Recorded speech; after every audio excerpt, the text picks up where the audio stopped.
Ikhwani hafizakumullah, setelah penantian yang panjang, Allah subhanahu wa ta'ala memberikan taufik kepada Nabi Ibrahim melalui istrinya Hajar dengan sebuah atau seorang anak. Allah subhanahu wa ta'ala berikan kehamilan kepada Hajar dan melahirkan Ismail. Di sini ikhwani hafizakumullah, yang namanya wanita, Sarah melihat kesenangan Ibrahim, datang anak tersebut laki-laki lagi. Kecintaannya orang Arab. Tabiatnya wanita. Kecemburuan pun semakin meningkat. Kecemburuan Sarah terhadap Hajar semakin tinggi. Oleh sebab itu ikhwani hafizakumullah, anak itu merupakan karunia Allah subhanahu wa ta'ala, kenikmatan besar yang wajib untuk kita jaga. Dan keturunan ini merupakan sebuah pembantu yang dapat melanggengkan hubungan rumah tangga. Begitu pula Sarah saat ini cemburu yang luar biasa. Karena kenapa? Bagaimana tidak ikhwani hafizakumullah, dia melihat yang lain punya anak, dia enggak punya anak. Merasa dirinya ada yang kurang. Ini wajar. Oleh sebab itu, bagi seorang manusia, bagi seorang muslim yang memiliki istri tidak bisa memberikan keturunan, pintar-pintar membahagiakan mereka. Ada tekanan batin. Bagaimana yang lain bisa, dia tidak bisa. Dan di sini Sarah semakin cemburu kepada Hajar. Dan Ibrahim melihat akan hal ini. Sehingga apa yang diperbuat untuk menyelamatkan kedua-duanya? Maka dipindahkanlah Hajar dari negeri yang ada dan tinggal di situ istri beliau Sarah alaihissalam. Sehingga apa yang diperbuat Ibrahim? Beliau keluar dari negerinya, naik gunung, turun bukit, masuk padang pasir, keluar dari gurun Sahara, sampai tiba di satu tempat yang tiba-tiba Ibrahim meninggalkan sang anak Ismail dan berpaling dari istrinya Hajar.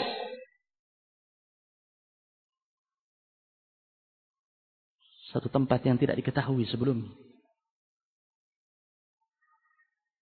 Tiba-tiba Ibrahim berpaling, meninggalkan anak dan istrinya. Dikejar oleh Hajar. Sambil mengatakan, "Aina anta zahibun ya Ibrahim? Taraktana lillazi la insun wala syai." Sebagaimana terdapat dalam hadis Bukhari, Nabi menceritakan kisah Hajar.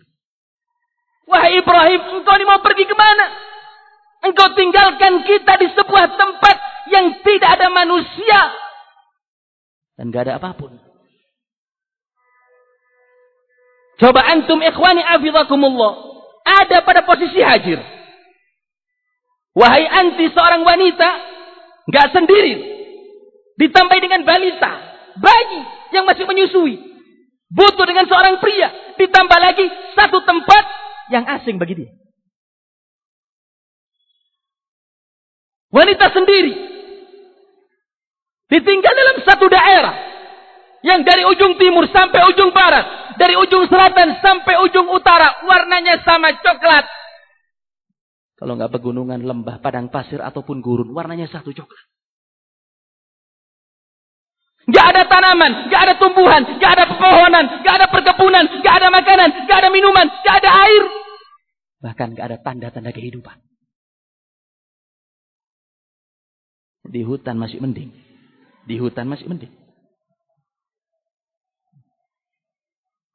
Kita bisa cari naungan dari terik matahari. Kehausan air, cari pohon yang agak basah. Kita tebang, paling tidak mengeluarkan cairan, bisa kita konsumsi. Terkadang beberapa pepohonan mengeluarkan air, ikhwani hafizakumullah. Sambil disebutkan oleh para fuqaha bagaimana hukum kita bertoharoh menggunakan air yang keluar dari pohon. Boleh apa tidak? Terkadang pohon keluar air. Ini tinggal pada satu tempat yang terkadang Mekah, ikhwani afidakumullah, kalau sudah panas bisa mencapai lebih dari 50 derajat Celcius. Kurma-kurma sampai matang. Ini sekali panas. Sekali dingin. Cuaca di kota Mekah ekstrim. Sekali panas lebih dari 50 derajat. Sekali dingin. Terkadang sampai 10 derajat Celcius. Dingin sekali. Ini wanita satu ditinggal sama balitanya.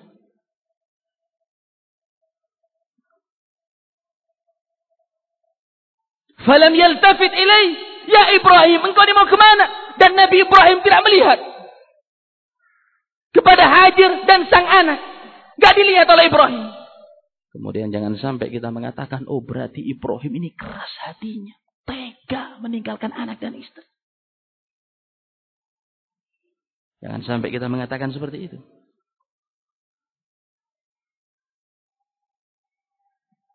Karena di dalam Al-Quran disebutkan sifat Ibrahim. Inna Ibrahim lahalimun awwahum munib. Sesungguhnya Ibrahim ini orang yang suka menyantun. Memberikan kasih sayang. Seorang penyantun. Awwah, karim, dermawan. Memberikan kepada para fuqaha. Memberikan kepada para fuqara, sedekah, zakat. Munib, suka kembali kepada Allah subhanahu wa ta'ala dengan bertaubat. Ini sifatnya Ibrahim dalam Al-Quran.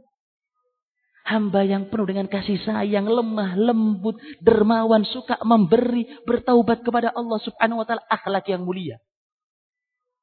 Tidak melihat kepada Hajar dan istrinya, wajar manusia. Kalau dilihat, mungkin ujian semakin besar. Bagaimana tidak anak yang 80 tahun dia damba-dambakan. Tiba-tiba diperintahkan Allah subhanahu wa ta'ala untuk meninggalkan anak dan istrinya. Berat. Manusia wajar.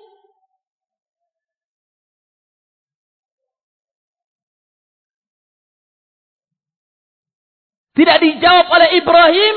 Sehingga Hajar pun mengatakan, Allahu amaraka bihadza. Apakah Allah yang memerintahkan engkau? Baru Nabi Ibrahim mengatakan, na'am ya Allah yang memerintahkan. Baru Nabi Ibrahim mengatakan, ya.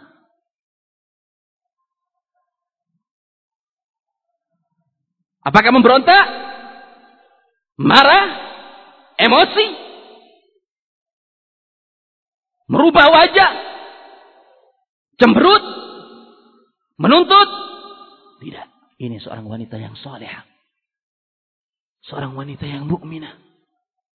Dengan kekuatan iman. Dia mengatakan, Allahu la yudayyi'una. Allah subhanahu wa ta'ala tidak akan melantarkan kita. Masya Allah. Allahu Akbar. Ini seorang wanita yang mukminah. Allah tidak akan melantarkan kita.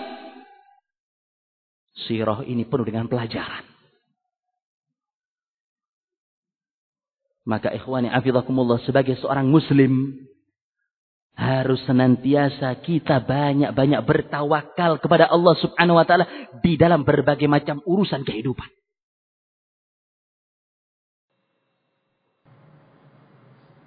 Ma'asyiral hadirin rahimani wa rahimakumullah.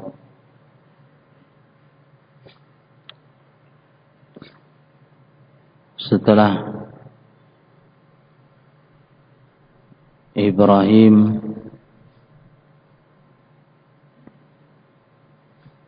keluar dari Mesir bersama istri dan anaknya hingga tiba di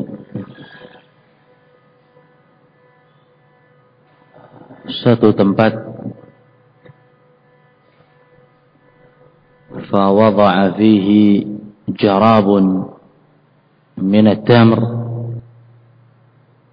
Ibrahim meletakkan kantong, di dalamnya sisa dari beberapa butir kurma. Wasiqaun fihima. Kemudian meninggalkan pula geriba,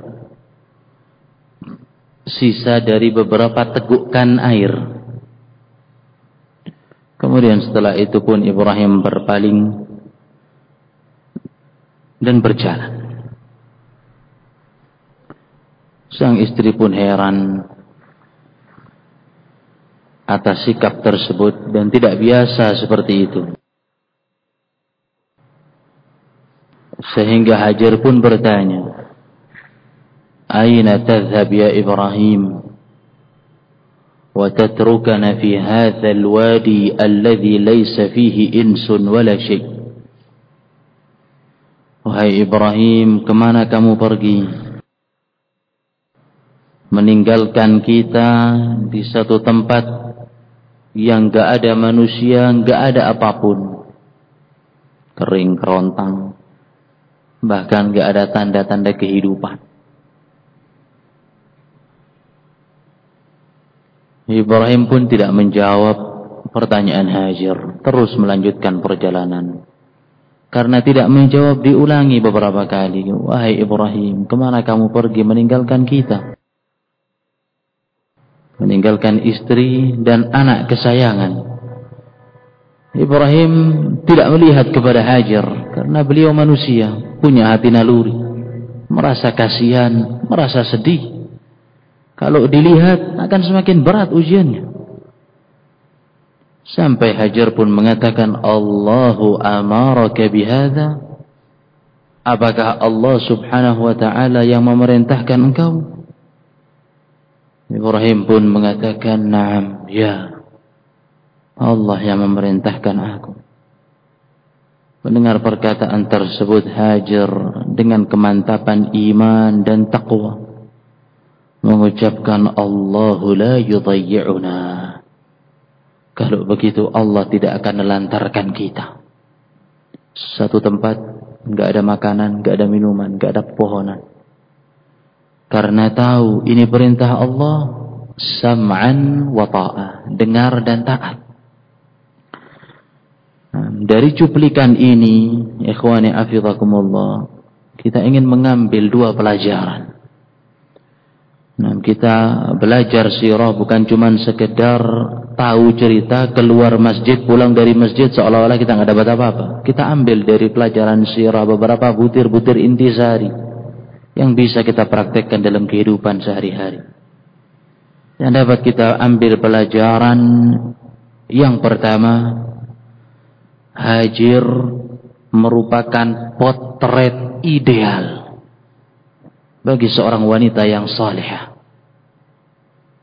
Hajar merupakan potret wanita yang bisa dijadikan sebagai tuntunan. Bagaimana ditinggal dengan kondisi yang seperti itu, keadaan yang susah, gak mudah. Satu tempat yang dia tidak mengenal tempat tersebut sebelumnya, bahkan gak ada manusia yang tinggal bersamanya, berat. Akan tetapi tahu perintah Allah subhanahu wa ta'ala, dia taat. Ini merupakan salah satu ciri seorang wanita yang solehah. Dan ini dambaan semua laki-laki. Siapa di antara kita yang tidak mau mendapatkan seorang wanita yang solehah? Impian bagi semua pria. Oleh sebab itu Nabi SAW pun menyebutkan dalam hadis riwayat Muslim dari sahabat Abdullah ibn Amr ibn al-As. Nabi SAW bersabda, "Ad-dunya mata'." Dunia ini perhiasan. Wa khairu mata'id dunya al-mar'atu salihah. Sebaik-baiknya perhiasan di dunia ini, enggak disebutkan sama Nabi SAW pangkat, derajat, banyaknya harta, enggak disebutkan di sini. Kedudukan yang tinggi di hadapan masyarakat. Ad-dunya mata'u khairu mata'id dunya. Dunia ini perhiasan, sebaik-baiknya perhiasan dunia adalah wanita yang solehah. Ini yang kita cari. Dan di antara salah satu ciri wanita yang solehah sebagaimana potret Hajar, taat kepada suami dalam kondisi yang amat sangat sulit. Sabar, istiqamah, tak ngeluh.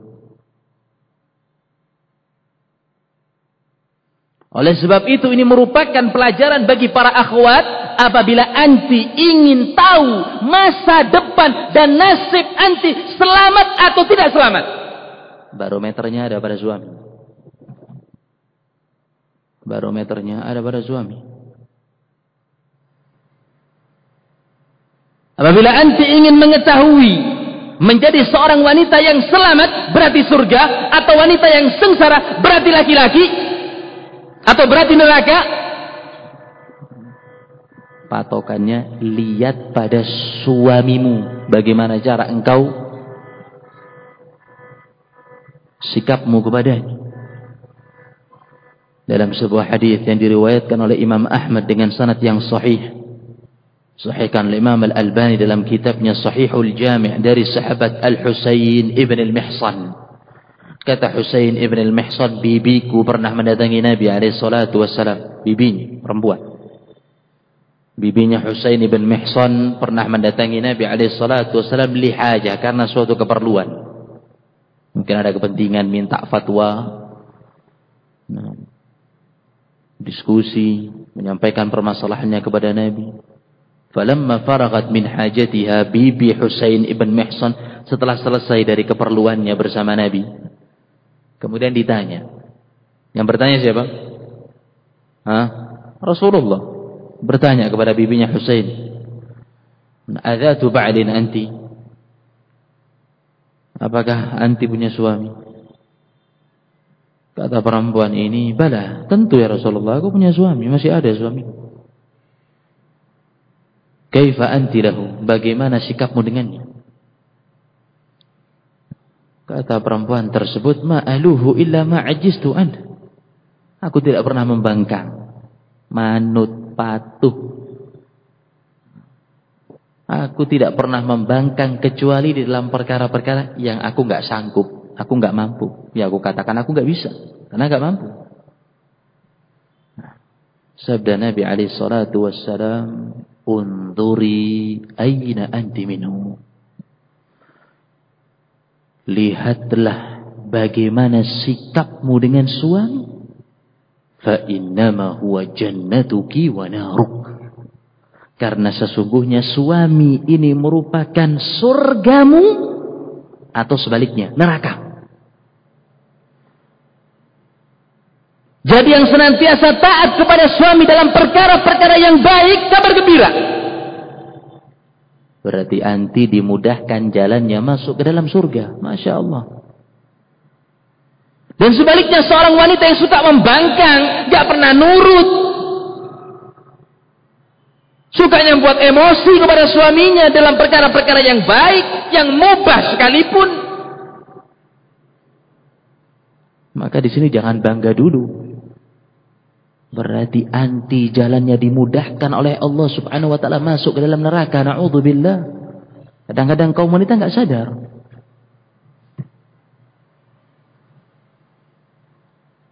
Jadi yang baik kepada suaminya pintu surga, yang jelek kepada suaminya pintu neraka.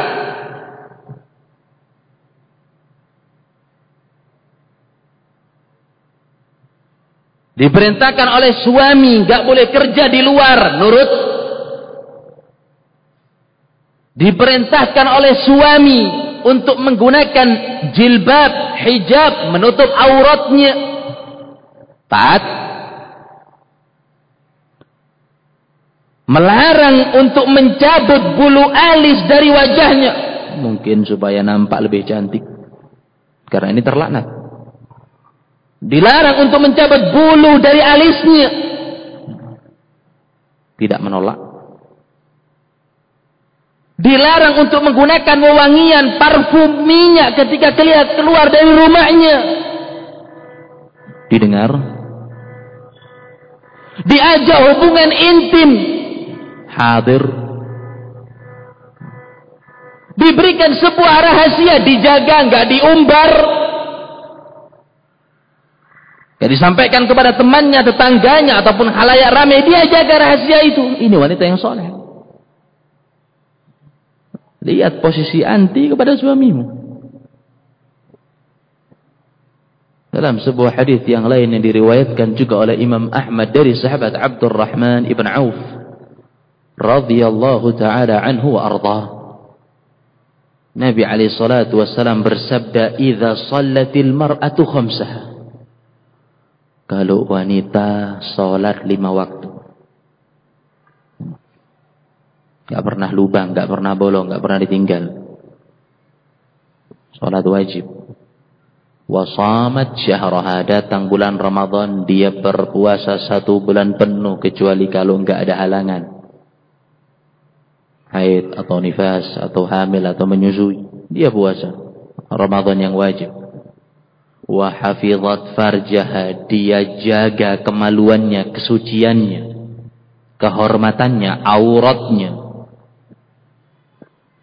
Wa ata'at zaujaha, dia taat kepada suaminya. Dikatakan kepada wanita tersebut, udkhulil jannah min ayyi abwabil jannati syi'ti. Wahai wanita, masuklah anti ke dalam surga dari pintu-pintu manapun yang anti kehendaki. Masya Allah. Syaratnya apa? Taat kepada suami, bertakwa kepada Allah subhanahu wa ta'ala. Ini kalau dilakukan, ikhwani afidakumullah, merupakan obat. Ini kalau dilakukan merupakan obat, khususnya di negeri Ibu Pertiwi Indonesia, untuk mengurangi banyaknya kasus perceraian yang ada di negeri kita. Kasus perceraian. Kenapa? Kebanyakan mereka nggak tahu hukum-hukum yang seperti ini. Suka membangkang, nggak tahu hak suami, begitu pula mungkin suaminya nggak tahu hak istri. Kejahilan merebak, jauhnya kaum muslimin dari ilmu syar'i. Ini yang terjadi. Bahkan tidak hanya itu, para ulama mengkategorikan durhaka kepada suami ini merupakan kabairul dzunub, termasuk dosa besar. Membangkang kepada suami ini merupakan kabirah, dosa besar.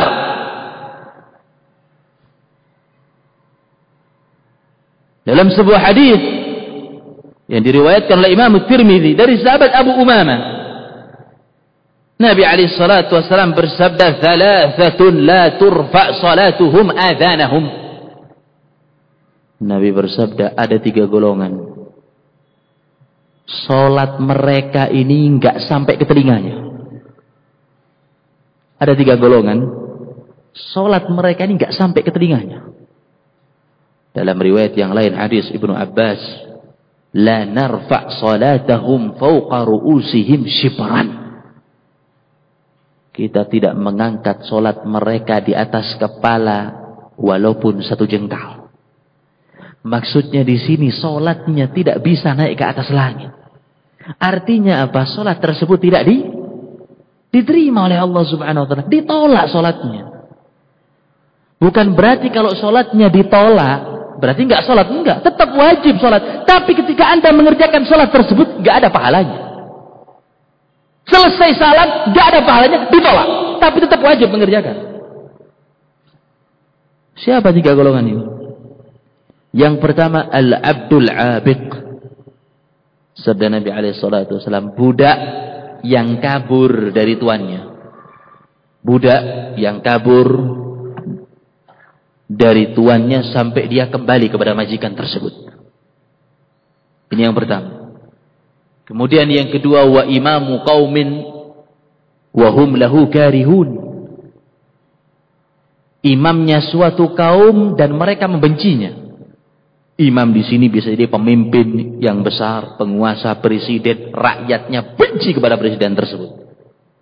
Atau imam dalam sholat, maju sholat sedangkan jamaahnya semuanya membenci imam tersebut. Wahum lahu karihun. Ini yang kedua. Kemudian yang ketiga, imra'atun batat wa zawjuha 'alaiha saqit. Yang ketiga, seorang wanita yang bermalam dan suaminya dalam keadaan marah kepada dia. Salat mereka tidak diterima. Wanita yang bermalam tinggal di malam hari mungkin dalam 1 kasur. Wanita menghadap ke kanan, suaminya menghadap ke kiri. Jengkel, marah. Dalam perkara yang benar. Bukan dalam perkara yang keliru atau perkara-perkara yang ada unsur kemaksiatan. Perkaranya benar. Tapi nggak mau nurut istrinya. Sehingga dia marah. Apa hukumannya? Salat tidak diterima oleh Allah subhanahu wa ta'ala. Ustaz, terlalu berlebih-lebihan. Jangan ekstrim. Masa cuman begitu saja sholat kita sampai nggak diterima? Kita tambahi satu hadis lagi. Riwayat Imam Ahmad, Nabi alaihi salatu wasallam bersabda, "La yasluh li basharin an yasjuda li bashar." Tidak sepantasnya manusia bersujud kepada manusia yang lain. Enggak boleh, karena ini syirik. "Lau kuntu amiran ahadan an yasjuda li ahadin la amaltul mar'ata an tasjuda li zawjiha." Kalau seandainya aku diperbolehkan untuk memerintah satu orang bersujud kepada yang lain, maka yang pertama kali aku perintahkan adalah istri untuk bersujud kepada suaminya. Kalau aku diperbolehkan, tapi enggak boleh. Syirik. Kalau aku diperbolehkan, yang pertama aku perintahkan istri sujud kepada suami. Kenapa? Karena besarnya hak suami atas diri. Besarnya hak suami atas diri. Kemudian Nabi SAW bersabda, "Wallazi nafsi biyadi." Demi zat yang jiwaku berada di tangannya. "Lau kana min qadamihi ila mafraqi ra'sihi."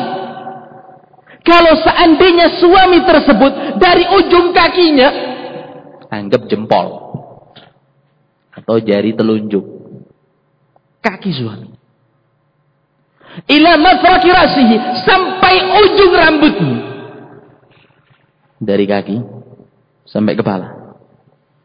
Apa sabda Nabi alaihi salatu wasallam? Qurhatan, borok, luka, sekujur tubuhnya, dari kaki hingga kepala. Bayangkan di hadapan antum manusia penuh dengan luka dan borok, sekujur badan.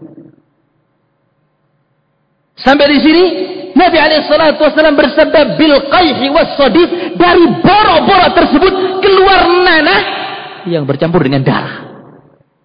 Coba bayangkan, manusia penuh luka, borok, keluar dari borok tersebut nanah yang bercampur dengan darah. Bagaimana bau busuknya?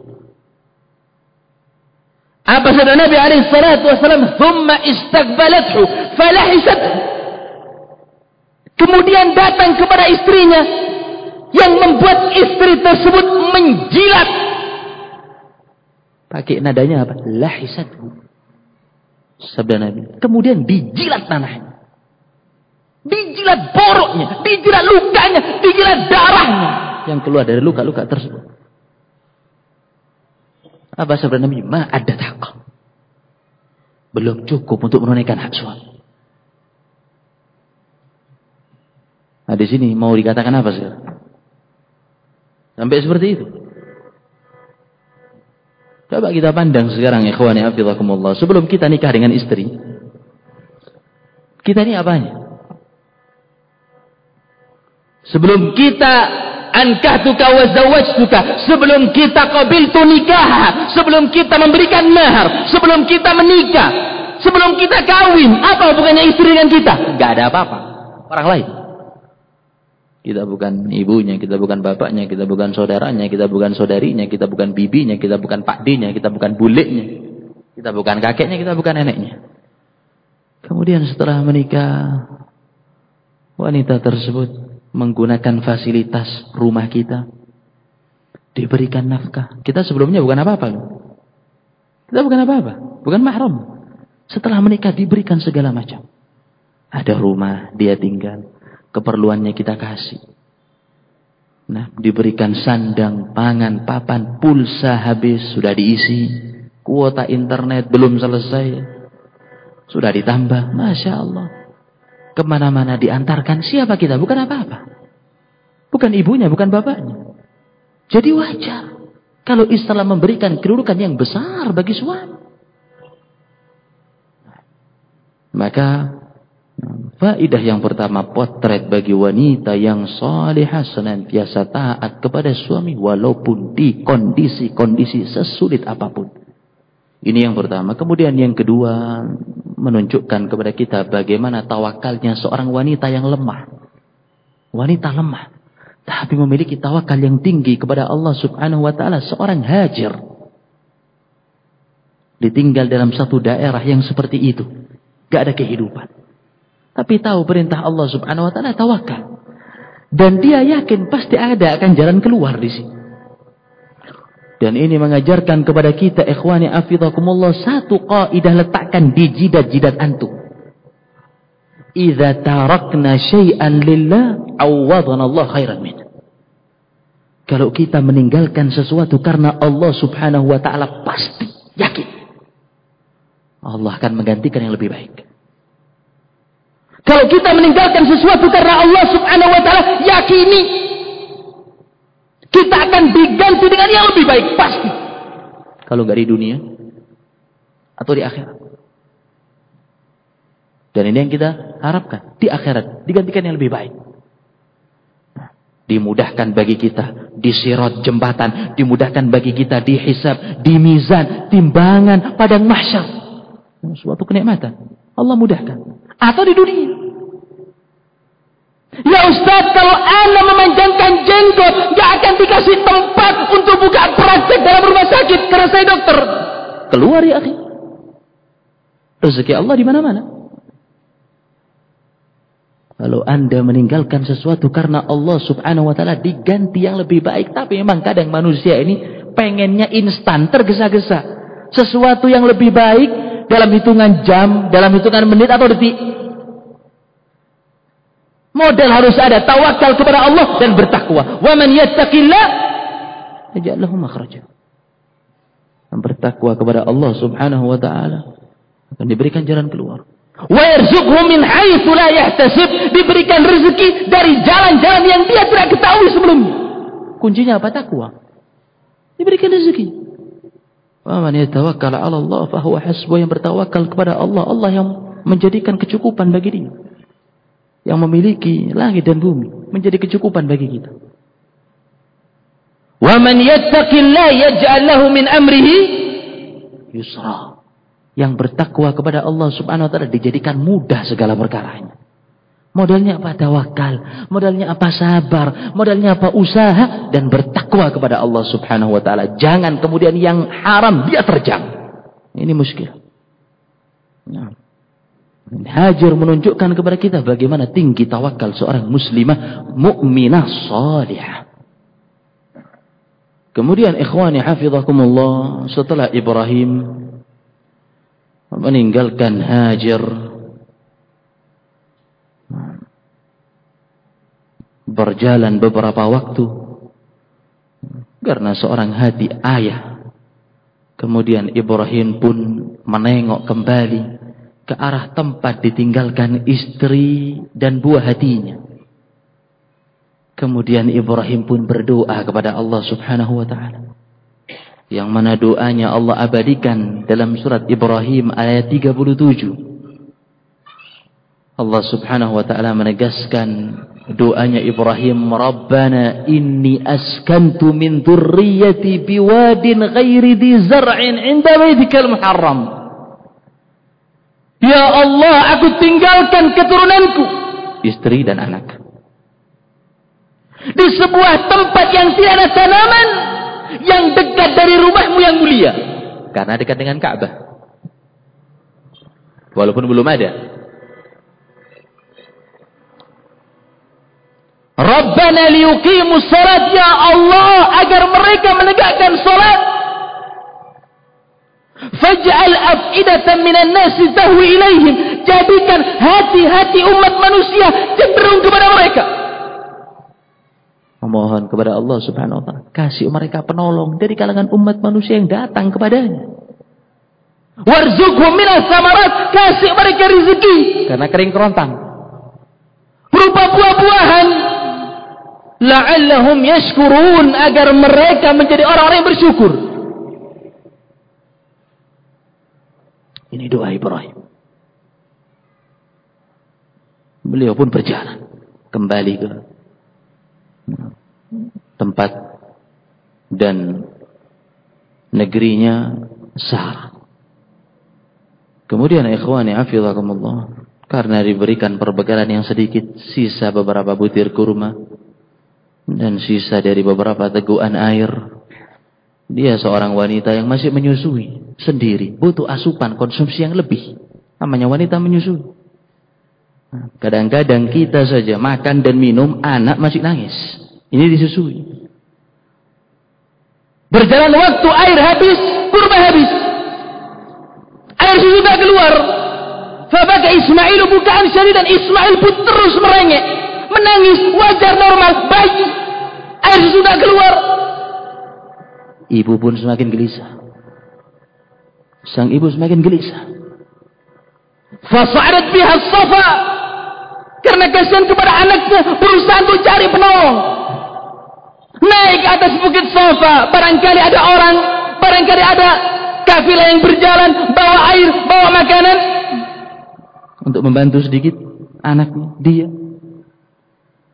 Naik di atas bukit Safa, enggak ada seorang pun, tidak mendapatkan siapapun. Sehingga turun lagi ke bukit. Kemudian naik ke bukit Marwah untuk mencari penolong. Diulangi sampai berapa? Sampai 7 kali. Berarti akhirnya di mana? Berarti akhirnya di mana? Di Marwah. Kenapa disebutkan 7? Dalam sebuah riwayat, fabalaghat biha juhd. Sampai pada putaran yang ke-7, Hajar sudah enggak kuat. Capek, lelah, enggak ada makanan, enggak ada minuman. Lari sana sih. Di atas bukit, turun ke bawah lembah. Naik ke bukit yang kedua. Sampai 7 kali putaran. Capek. Wanita. Dan Ismail merengek.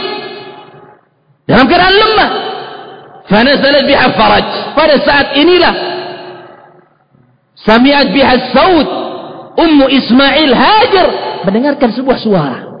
Tahu-tahu mendengarkan sebuah suara. Pertolongan Allah subhanahu wa ta'ala datang melalui malaikat apa?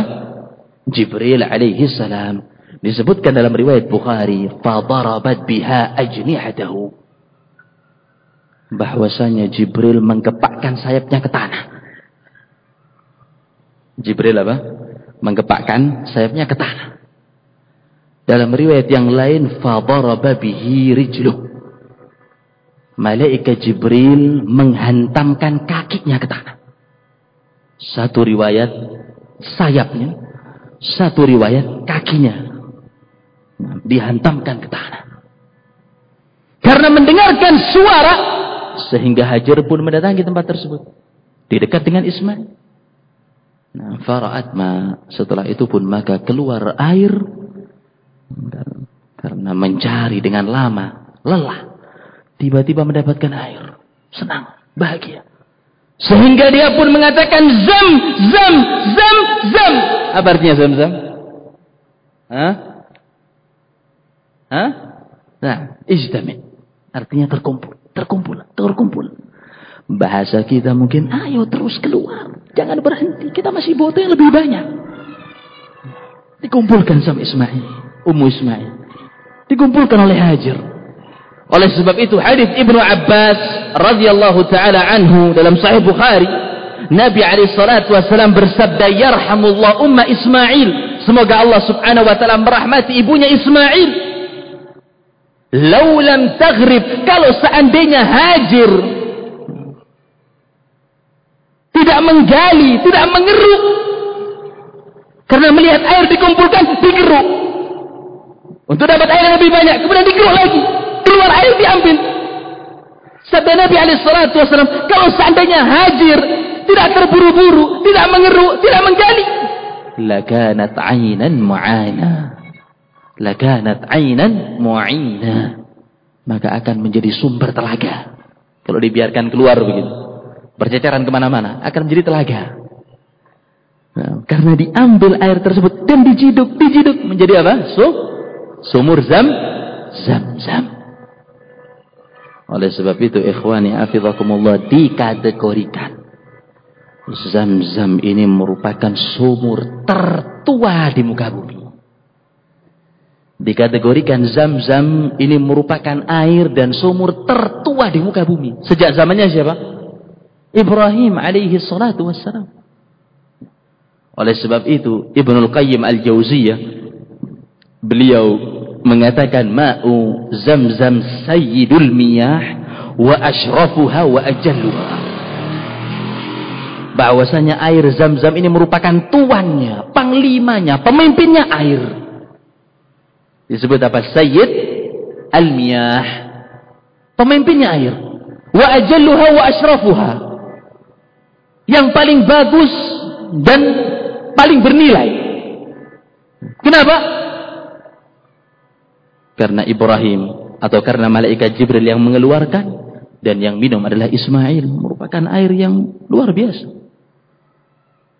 Nah, oleh sebab itu ikhwani hafizakumullah, Nabi alaihi salatu wassalam dalam riwayat Jabir bin Abdullah dalam Musnad dan dalam Sunan Ibnu Majah, Nabi alaihi salatu wassalam bersabda, Zam-Zam lima syuribalah. Air Zam-Zam ini memberikan tergantung kepada orang yang meminumnya.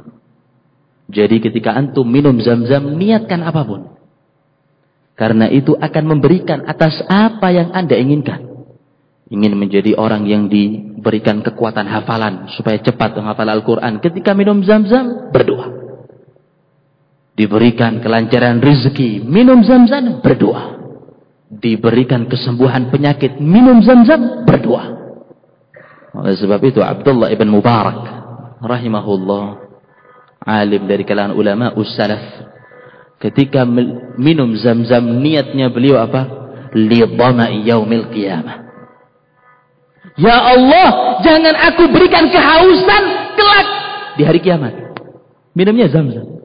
Tapi doanya apa? Supaya tidak haus nanti pada hari kiamat. Karena antum tahu pada padang mahsyar nanti, matahari di atas kepala kita 1 mil jaraknya. Sangat dekat sekali. Umat manusia semua mengeluarkan keringat. Panas yang luar biasa. Mereka haus. Abdullah ibn Mubarak minum air Zam-Zam, niat jangan sampai aku diberikan kehausan nanti pada hari kiamat. Umum sifatnya. Anda berdoa apapun. Nah, dalam Sahih Muslim, Abu Dzar Al-Ghifari pernah duduk di Ka'bah selama 40 hari. Di samping Ka'bah. Kemudian Nabi SAW bertanya, Man kana yut'imuk? Wahai Abu Dzar, siapa yang memberikan makanan kepada engkau? 40 hari kamu di sini. Nah, siapa yang memberikan makanan kepada engkau?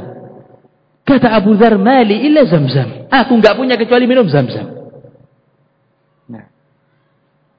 Hatta samintu, coba lihat ya Rasulullah, sampai aku sekarang gemuk. Padahal enggak minum kecuali apa? Zam-Zam. Kemudian Nabi SAW bersabda, Innaha mubarakatun ta'amu ta'amin wa sifa'u saqamin. Sabda Nabi SAW, ini air yang penuh dengan barokah.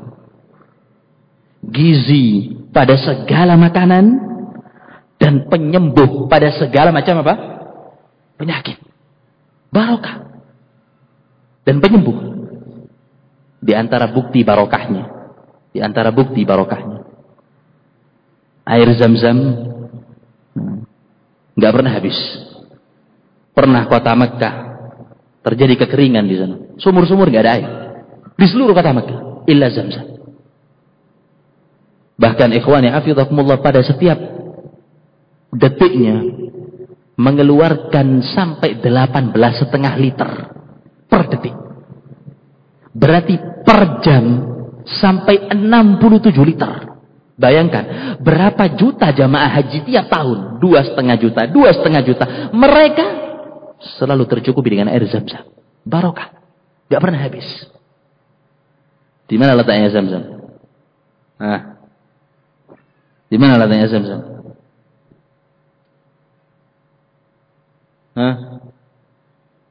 Di mana letaknya Zam-Zam?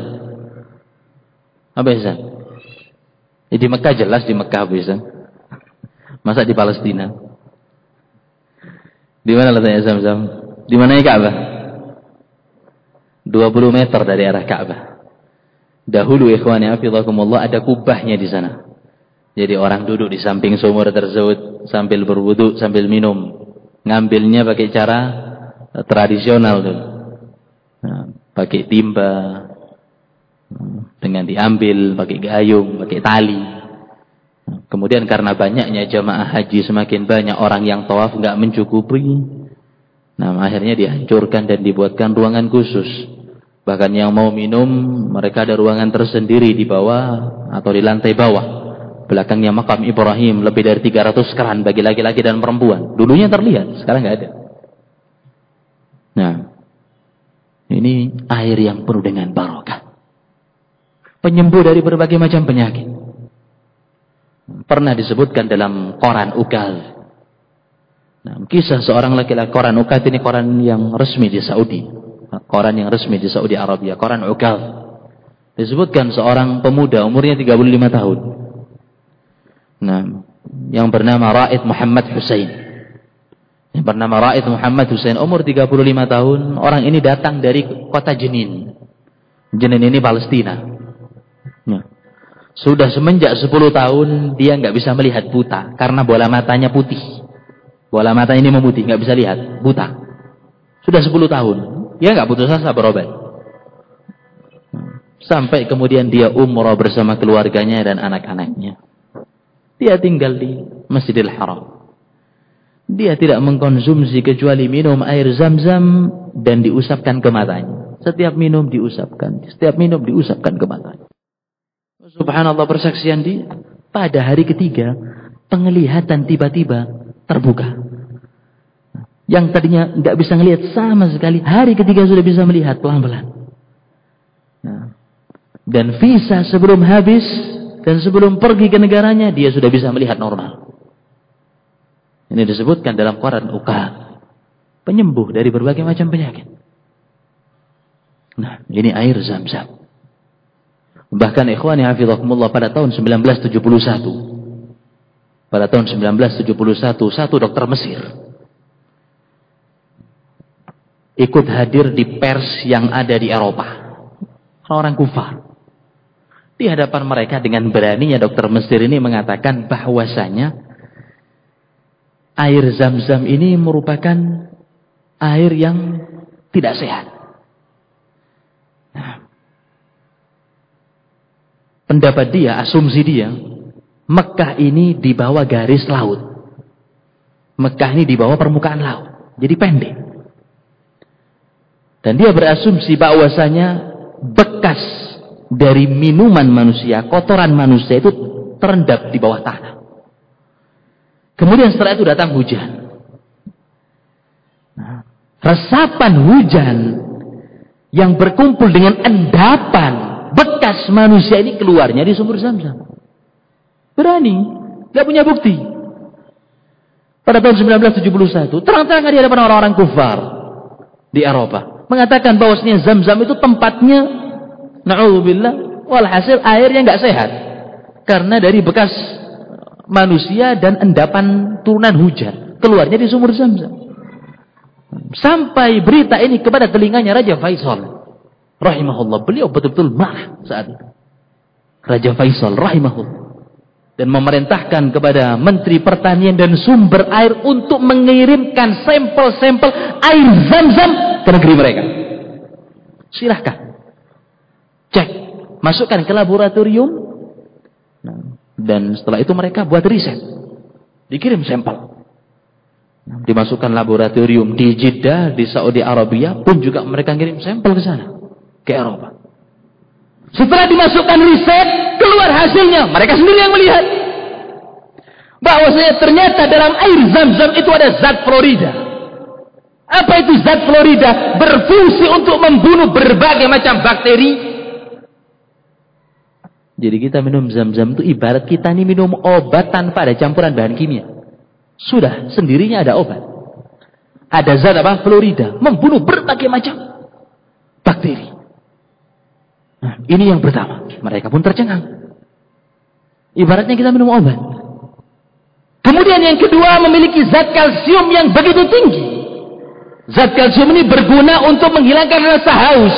Makanya jamaah haji atau jamaah umroh yang datang ke Mekah pada cuaca yang amat sangat panas, terik matahari, maka dianjurkan mereka minum Zam-Zam, menghilangkan rasa haus. Ini yang kedua. Kemudian yang ketiga, mereka dapati di air tersebut tidak ada kontaminasi, tidak ada fermentasi, tidak ada campuran bahan-bahan yang lain yang membuat rusak air tersebut. Keluar hasil bahwasanya air ini tidak terkontaminasi. Karena kenapa ikhwani hafizakumullah? Sumur Zam-Zam enggak ada lumutnya. Sumur Zam-Zam enggak ada lumut. Lumut enggak keluar di sana. Sumur di muka bumi, antum cari semua sumur pasti ada apa? Pasti ada lumutnya. Baru ataupun lama, mesti ada lumutnya. Kecuali apa? Sumur Zam-Zam. Sehingga tidak terkontaminasi. Dan ini bukti sabda Nabi alaihi salatu wassalam, ma mubarakah, air yang penuh dengan barakah, gizi pada setiap makanan dan penyembuh bagi setiap penyakit. Ini ma'u Zam-Zam yang mulainya ada pada zamannya Ibrahim alaihi salatu wassalam. Kemudian insyaallah berikutnya sisa lanjutan kita akan lanjutkan pada kajian yang berikutnya. Ilahuna walhamdulillah.